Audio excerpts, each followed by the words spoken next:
In part one of this interview, we talked about why it's important for property management business owners to pay attention to owner churn and what are the different factors that could impact churn. Now we're back to talk about how to prevent owners from leaving in the first place and who should be responsible for churn in a company. As a reminder, this podcast is brought to you by 4.5 Marketing Agency. We have been helping property managers with owner marketing since 2012, from strategy all the way to implementation. Visit 4andhalf.com to learn more. That's FOURANDHALF.com. And without further ado, here's part 2 of our interview with Ray Hespin.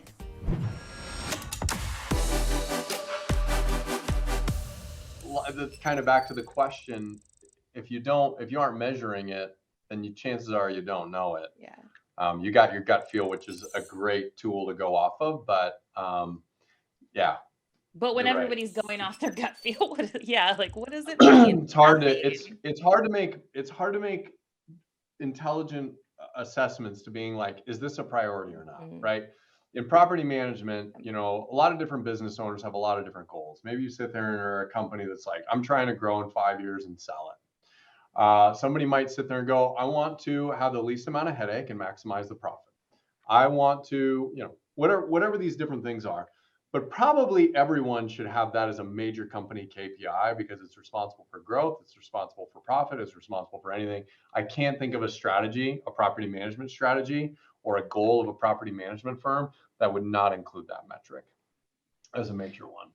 Well, I have a question for you in terms of, so we all agree here that it should be measured. But in your opinion, who should be measuring it? Like, which function in a property management company should be accountable for monitoring the churn and, raising the alarm bells if it goes, way outside what the normal number is for that company? Yeah, it's a good question. So there's different structures in property management. You have portfolios, hybrids, departmental. Whoever's responsible for owner engagement. So after sale. So some people have property managers that manage an owner through the entire life cycle, from sales all the way to renewals or churn, like they handle everything. Some people have BDMs, and those are handed off to property managers. So whoever is the person who's responsible for the metric is the person who should ultimately be held to the metric, because they're the ones who can impact the outcomes of that. Now, obviously, if you've got a property management as a departmental style, and they're the ones who are kind of like the account manager for the investor and owner, and they're losing owners, or consistently bad, then that's probably something systematically wrong in another department that's servicing that. Could be maintenance coordination, could be struggling, could be whoever's handling the leasings, putting in bad renters systematically, could be something else. Because you mentioned that part of the inspiration to dig into this for property management was, your own interest in customer churn for property mal. And so is all churn created equal? For example, I know that, there's people churning and they inform you kind of like when they're on the fence, like, hey, I'm talking to this other company. I think I'm like gonna cancel with you. And there are people who were like, hey, like I already signed up with them, I'm no longer interested in you. And then there are people that just like go MIA, and then, one day you find out that they've already transferred and they didn't have the guts to tell you. Like, did you guys kind of treat every churn the same? Were there any nuances that you tried to kind of look more into, or try to separate them? Like, are there more of one kind of churn versus the other? So I think every property manager, what a great question. You might hear terms and stuff kind of thrown around as like this ideal customer profile. It's like, who does your business serve the best, right? Not every business model is created to serve all customers. And so different property managers should hopefully have an idea of like who their system supports and does really well. So the way that like property model, we did it a while back I think in 2018, we started measuring cohorts against different sizes of companies, and we learned which ones we do really well at and which ones we don't. That changes your like product strategy, it changes who you sell, it changes who you attempt to recover, all that stuff. So kind of back to your point, is all churn created equal? Not at all.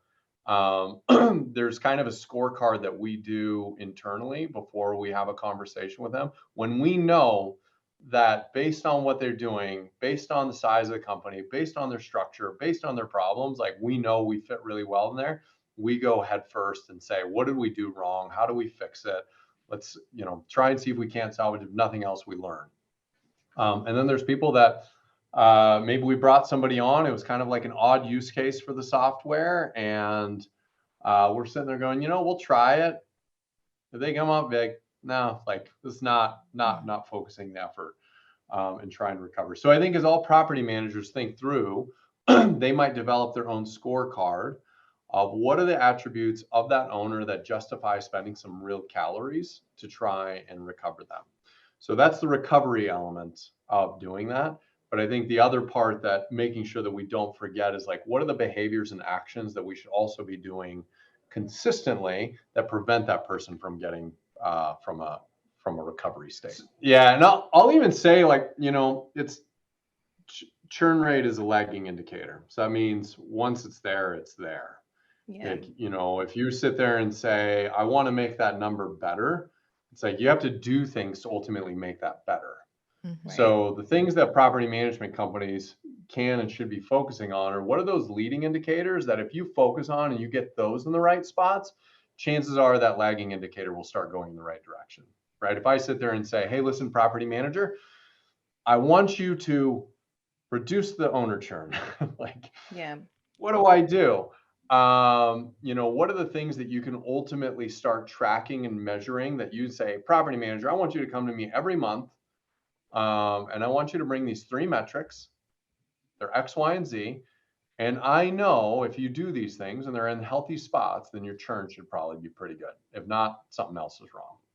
And so that's where property managers can really start implementing these things earlier that say, what are the things we're going to track and trend? So one of the things that I would say that is kind of aligns with some of the data we talked about, and boy, I completely forgot about the resident satisfaction one. I think we got to go back to that. Oh yeah, was that number 3? That was number 3. Yeah. So resident satisfaction had a direct correlation to owner churn. Oh. So, and it makes a ton of sense because if a renter's number one churn reason, other than rent price, operationally, is maintenance, then if they're dissatisfied with maintenance, the likelihood of lease churn is higher. And if the likelihood of lease churn is higher, then the likelihood for the owner to reconsider the relationship is higher.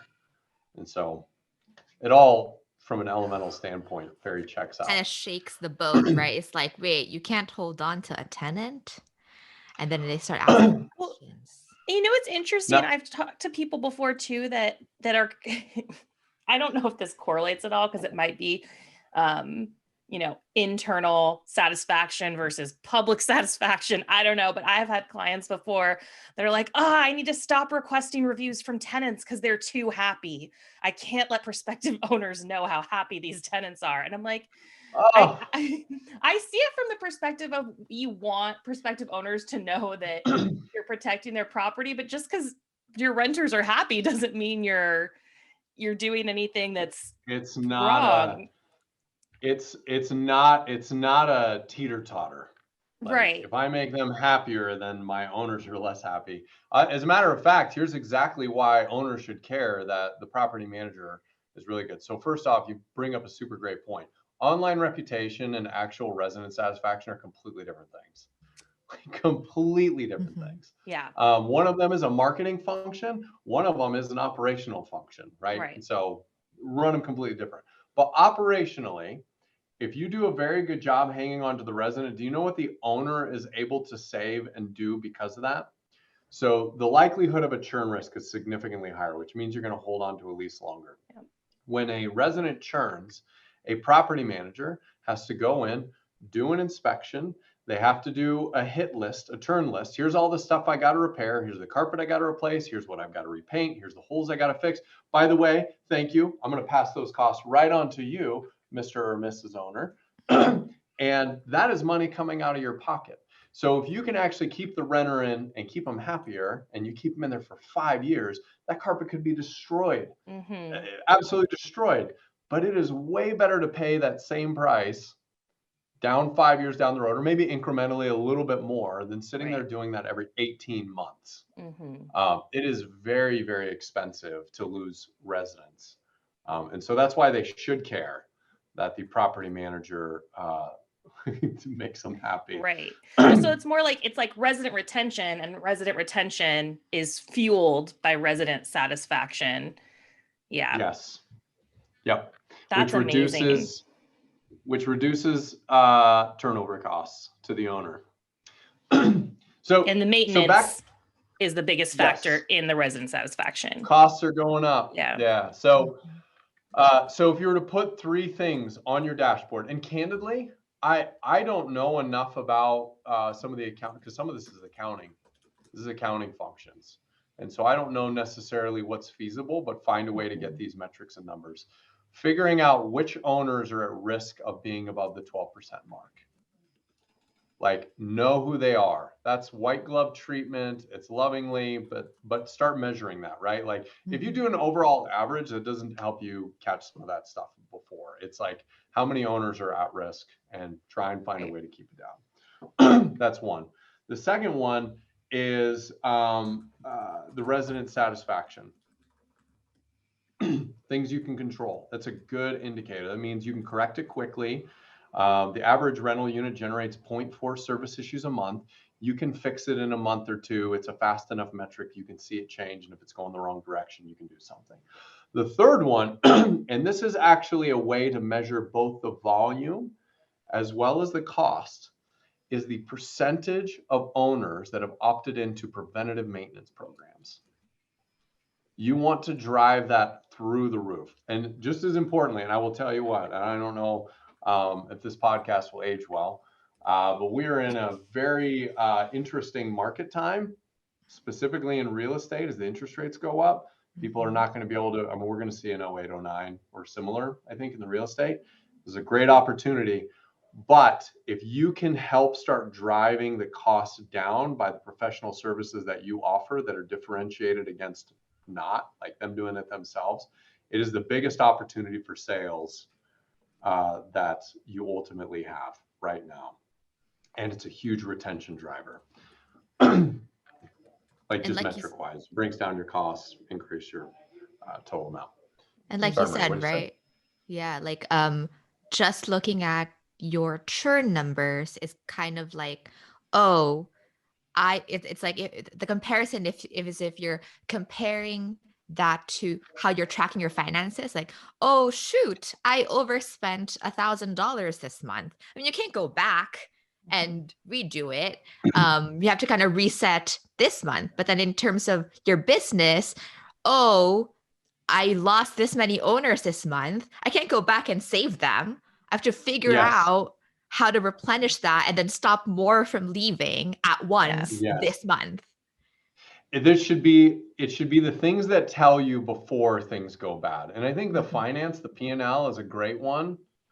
Like, because you can't sit there and say, hey, I need to go and spend less money. It's like, no, what are the 3 things that we're getting burned at on cash that we're going to sit there and keep a real big focus on, that whatever, I don't know what it would be.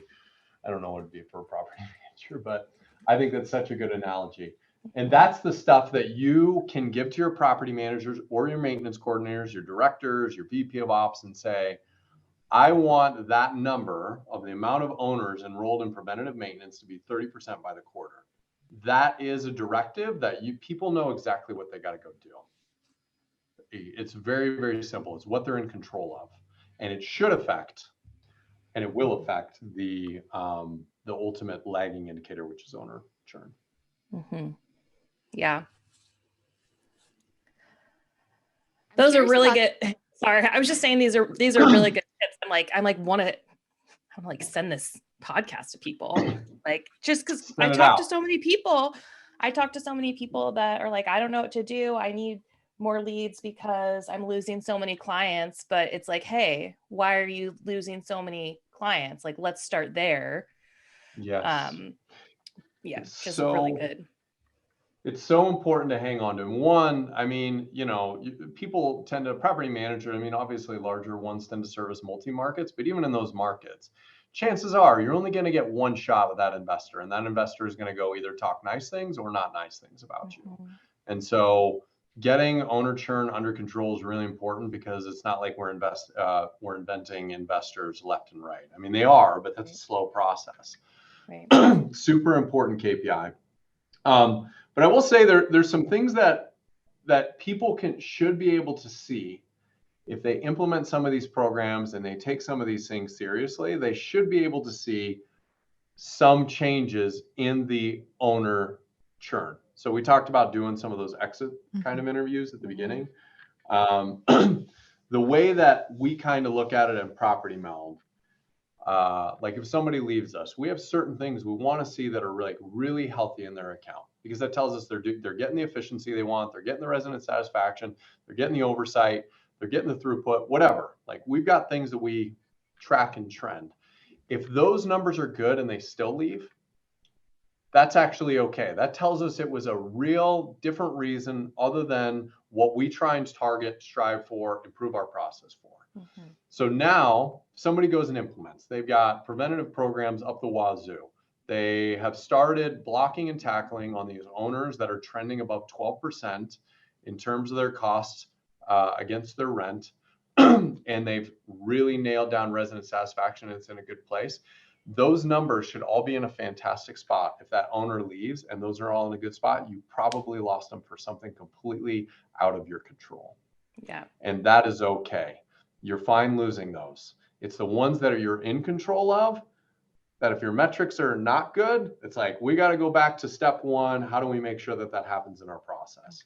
So you should see your owners leaving less, and you should see that those three key metrics in place are in the green when they do leave. And that's how you know you've probably lost from something out of your control. I think that's a really important point when thinking about churn, because, if you're just thinking of numbers, right, then you would want to strive for zero owner churn. But that's not realistic, right? Because like you said, not everything is within your control.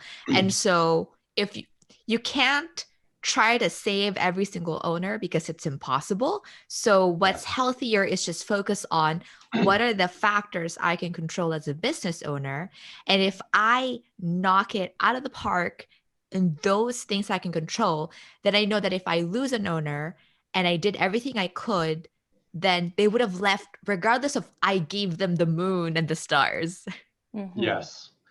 There is a very healthy level, because the ultimate thing, right? Like, if you sit there and think about an owner and investor, let's say you have an investor that, and I'm giving an egregious example, right?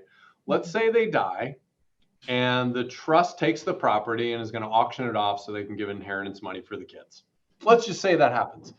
It would be a really dumb investment of time for a property management company to say, hey, but kids, but trust, like, it's like you're never going to win it. It is a complete waste of resources, and that is completely acceptable reason to lose a client, right? Like, completely acceptable.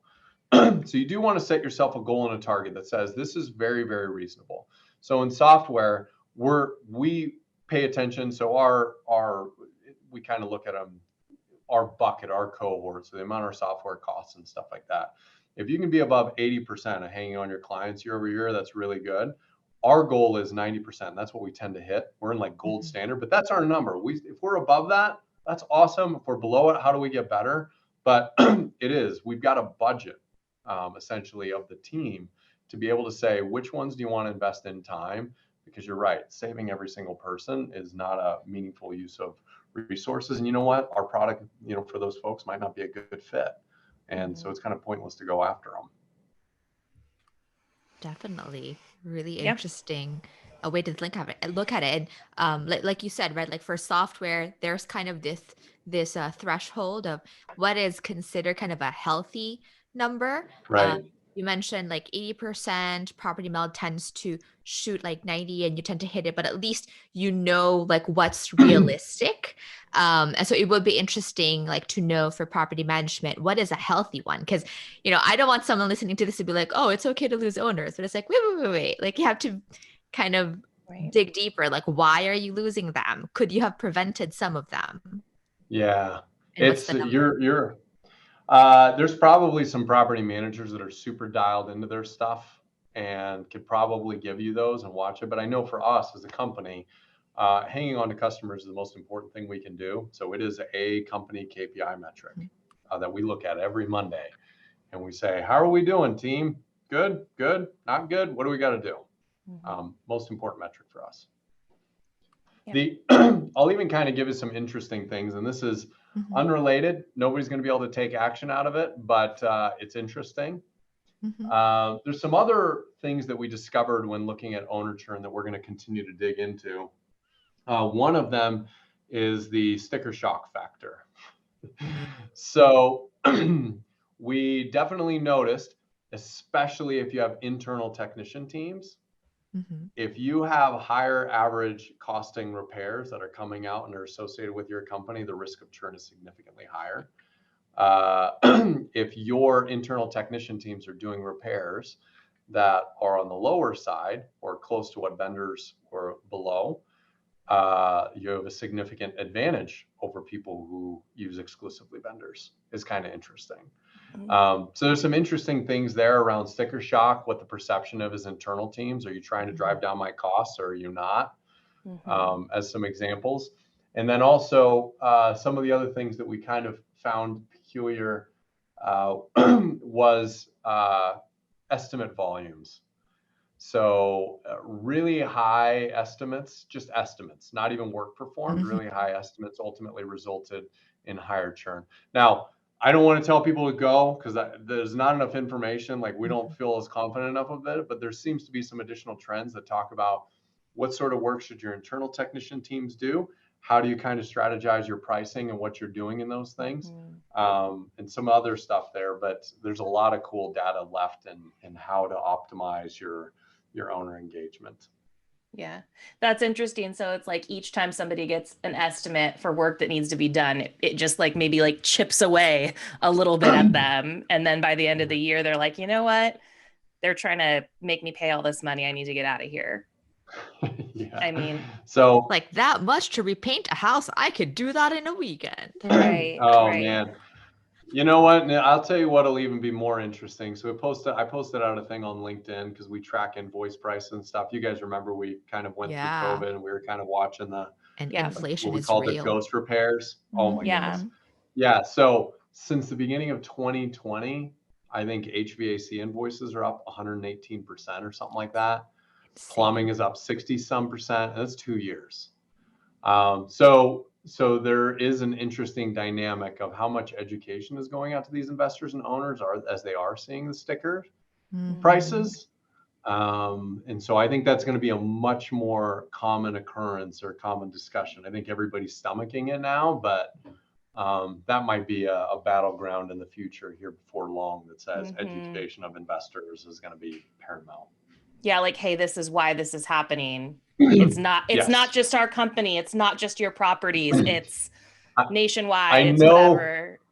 I know 5 years ago you could have gotten a hot water heater installed for $250. I know you're right. But that is not the case anymore. Yeah. Try 1,000. Part of what we wanted to do for the podcast was kind of look for the property management company with the best track record for retention.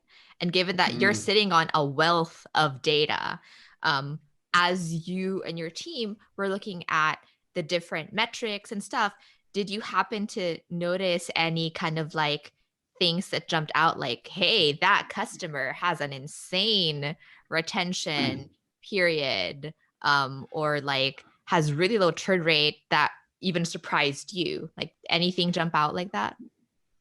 So, one of the complicated things that we have to deal with is we have to have the data through the entire life cycle of the relationship. Right. So if we only have a customer for say like a year and a half, we've only got a year and a half of owner retention data. That's tough. Mhm. Whereas we have a customer for 4 years, we've got a lot more data on churn within those things. But I do think that there is probably something around a retention rate that we could start pulling for customers that have been longer with us than 2 years, which we've got a wealth of data there. And I am super curious, Marie, you brought it up on like, what are the numbers that should be okay? And I'm wondering if we can actually squeeze out some of that information and just like buy property management company, like broadly, because we anonymize our data, broadly, can we sit there and actually see what the average churn is? And that way, it's a brilliant, brilliant question. You got me angry that I haven't Well, we started guess we looking gotta at that. have you back Well, on the right. podcast once you have Yeah. that. Gosh, dang Well, it. and like, what are the outliers? And also, like, what's the point of no return? Like, what if your churn is so bad, you kind of just need to drop what you're doing altogether? Because I Yeah, like suspect stop there all are your people like that. initiatives. Yeah. Right. It's like, hey, we got to get this figured out. Yeah, I will tell you what, I don't think anybody's maximizing it right now. Like we're a very, I say immature industry in the sense that not the operators, but this industry has only been around for 20 years. Like this is the stuff we're learning because we finally have data. But I would say it's a very, very safe assumption that nobody's tapped out the owner retention game. There's nobody. Yeah. Go find out what the number is, know it can be better and move it. Like I don't, even if somebody was at a pretty high number, I would probably be remiss to say that they were doing all these preventative programs and crazy stuff correctly. Like let me take that back. Not correctly, putting intent focus on it, right? Could be they sold them really well. Could be their property manager exceptional, but what are the things that they control and do? So, but I think if the viewers can watch that, start tracking and trending, I guarantee you can pull it out of your accounting software. You can find a way to see your owner retention rates. And whatever that number is, pick a goal, like whatever. Do we think that we can hang on to 10% more owners by doing heavy preventative maintenance, starting to watch out for the owners that exceed that 12% pace, and high focus on resident sat? Just 3 things. And you can start with one. Like if you can only start with one, start with one. Do 3. Do 3. Okay. Do 3. It's very, do 3. Very easy. Ray says do 3. Yeah. Do 3. Property mail and just, I mean, well, they're all not trying to plug each this other. They are. And that's the other thing too. We believe that resident sat will also be improved with preventative maintenance as well, because if your HVAC doesn't go down, boy, that's a happy resident, right? So. Man, I'm so naive. I feel like I assumed all of the programs had preventative maintenance baked in. It's just something that people do and they have to do, but it's like, no. I'll tell you with property mounts. So we're in beta testing of this right now. It's called Property Care Plus. It's the idea and ability to build a catalog of services that you can allow owners to go in and look through and be like, yes, I do want my annual HVAC clean out. Yes, I do want my semi-annual in-home inspection. Yes, I do want my water heater, whatever. Yes, I do want my gutters cleaned out annually. Yes, I do want my whatever. And so the logistical nightmare of property managers historically to do preventative maintenance is very difficult. Most of them send an email, SurveyMonkey or something like that. Somebody takes that information, they go in, they try and build this stuff in and track and trend it, and it's just a logistical nightmare. And so we're trying to take a real major stab at that to make it super easy, and then also let the owners know, our customers that our property mode customers are exceptional at taking care of their property and driving costs down. Yeah. And goes back to education too. Like if people are like, no, I don't want this. It's kind of like, okay, well, if you don't do this, here's what the cost could look like. You know, if you don't get your HVAC checked once a year, or like whatever, it's going to be like $10,000 versus whatever. Super true. And it also kind of addresses that that idea of invisible work. It's like, oh, my property manager just collects rent. And then you're like, hey, here's a list of like 25 things that we can do for you, proactively if you want to. And I will tell you, it's always been my dream to start an outbound business development team for a property management company because I think it would be a ton of fun. I would start and I would do the hit list that I would call everybody with a for rent sale sign that's a landlord managed property. And I would call them and I would just ask them a bunch of series of questions about what preventative maintenance they do on the property. And I guarantee you'd just get a ton of business. Yeah, it's awesome. How Yeah. exactly are you doing that? Are you guys doing HVAC? Like costs are really high. How are you managing that? Are you guys doing, what kind of preventative programs you get deer in headlights? Yeah. Be like, awesome. Well, here's some of the ones that we like to do. They usually have pretty big impact and they reduce costs. So how do you? It'd be a ton of fun. So someday might be dream Someday. job. Somebody might hire me, maybe. Yeah. Ray, I want to thank you for sharing everything you know about churn with us today and for the generous insights that could really make a difference in the companies of the people listening right now. I'd also like to thank our loyal subscribers. Thank you all for continuing to support us. As a reminder, this podcast is brought to you by 4.5 Marketing Agency. We have been helping property managers with owner marketing since 2012, from strategy all the way to implementation. Visit 4andhalf.com to learn more. That's FOURANDHALF.com.